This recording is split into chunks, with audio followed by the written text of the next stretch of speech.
इकाई 3 समकालीन कविता और आधुनिकता।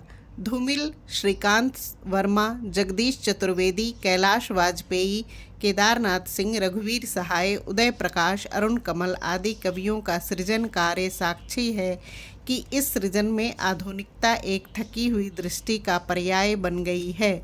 जैसा कि हम पहले चर्चा कर चुके हैं, आज आधुनिकता का सामान्य अर्थ हो गया है पश्चिम की नकल, तकनीकी गुलामी, यानी पश्चिमी पराधीनता का सीधा स्वीकार।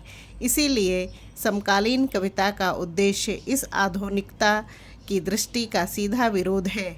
इस कविता में सहज और सामान्य आदमी की भारतीय अस्मिता, स्वाभिमान और शक्ति की महत्व प्रतिष्ठा है।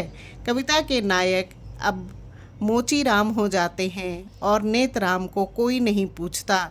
स्थिति के यथार्थ को कहने जानने में कवि कल्पना के तिलिस्म से दूर होकर कहता है कि वह जीवन के हर क्षेत्र के नरक का साक्षी है।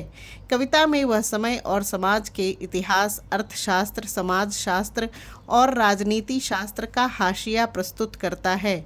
उसके सामने एक ओर तो अकेले मनुष्य, अव्यवस्थित समाज और परायेपन की समस्या का भीषण रूप है, तो दूसरी ओर साम्राज्यवाद से टकराहट तीव्र हुई है। अब जनतंत्र, स्वतंत्रता और समाजवाद का वैचारिक त्रिकोण कायम हुआ है।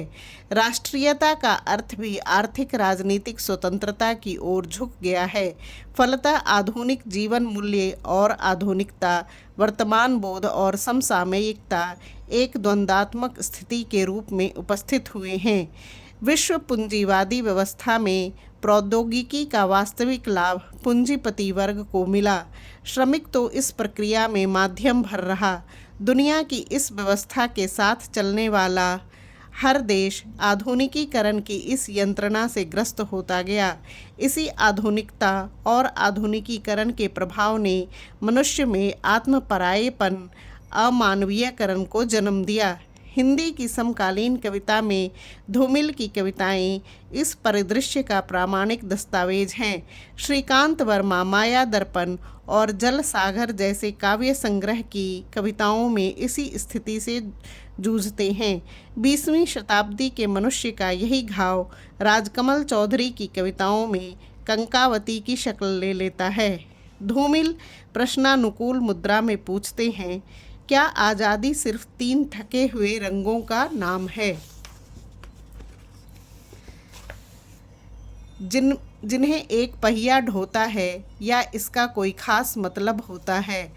20 साल बाद संसद से सड़क तक राजनीतिक स्थितियों की अर्थहीनता इसी संग्रह की पटकथा नामक कविता में व्यक्त की गई है। दरअसल अपने यहाँ प्रजातंत्र एक ऐसा तमाशा है जिसकी जान मदारी की भाषा है।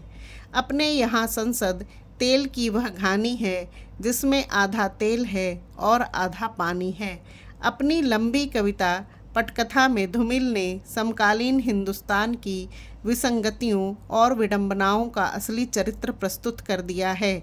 कवि ने संस्कृति, स्वतंत्रता, संसद, आज़ादी, आस्था, शांति, भाषा, कानून, जनतंत्र, त्याग, मनुष्यता, झंडा आदि शब्दों की अर्थवत्ता को खोजे जाने और इनके भीतर नियति का भंडाफोड़ कर दिया है।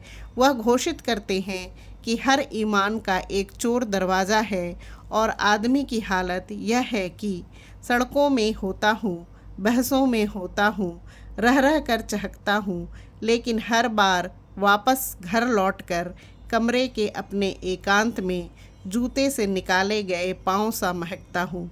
चूँकि समकालीन कवि का काम है स्थिति का खुलासा, अतः समकालीन कविता में आधुनिकता का अर्थ है वास्तविकताओं से सीधा साक्षात्कार।